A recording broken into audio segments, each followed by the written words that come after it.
अस्सलाम वालेकुम। मेरा नाम डॉक्टर यासिर है। मैं अली मेडिकल सेंटर में एज ए ऑर्थोपेडिक स्पेशलिस्ट पिछले कई सालों से काम कर रहा हूँ। आज जिस टॉपिक पे हम बात करेंगे वो शोल्डर पेन है, यानी कंधे में दर्द का होना, और उसकी क्या मुख्तलिफ़ वजूहात हैं और जो कॉमन डायग्नोसिस हैं जिसके साथ हमारे पास पेशेंट में आते हैं क्लिनिक में, उनके बारे में हम थोड़ी सी डिस्कशन करेंगे और उनको डिफ्रेंशिएट कैसे किया जाता है या उनमें फ़र्क कैसे किया जाता है।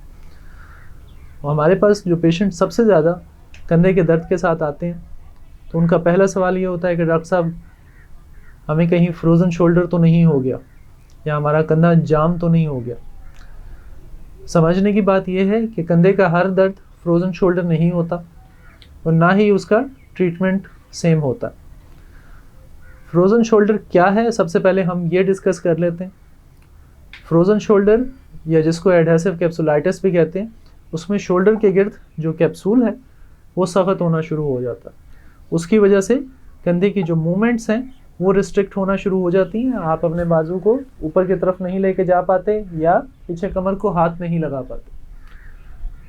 इसकी 3 स्टेजेस होती हैं। पहली स्टेज में दर्द काफ़ी ज़्यादा होता है लेकिन मूवमेंट पेनफुल होती है, लेकिन आप कर पाते हैं। दूसरी स्टेज में दर्द बेहतर हो जाता है लेकिन आपका कंधा जाम हो जाता है या फिर आपकी रेंज ऑफ मोशन काफ़ी रिस्ट्रिक्ट हो जाती है, बाजू की हरकत कम हो जाती है।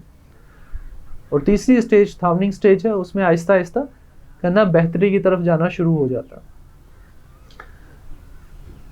इसके अलावा कौन कौन से दर्द हैं जो कि कंधे में हो सकते हैं? जो मोस्ट कॉमन है, जो कि शोल्डर फ्रोज़न शोल्डर को मिमिक करते हैं, उनमें सब एक्यूट शोल्डर सब एक्रोमियल बर्साइटिस है।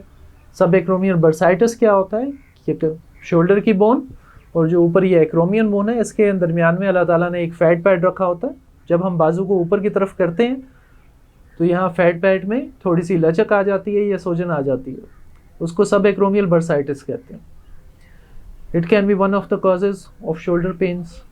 उसके अलावा कोई इंजरी हो, कोई टीयर्स हो, शोल्डर के इर्द गिर्द रोटेटर कफ मसल्स होते हैं, उनकी कोई इंजरी हो, उसकी वजह से शोल्डर पेन हो सकते हैं।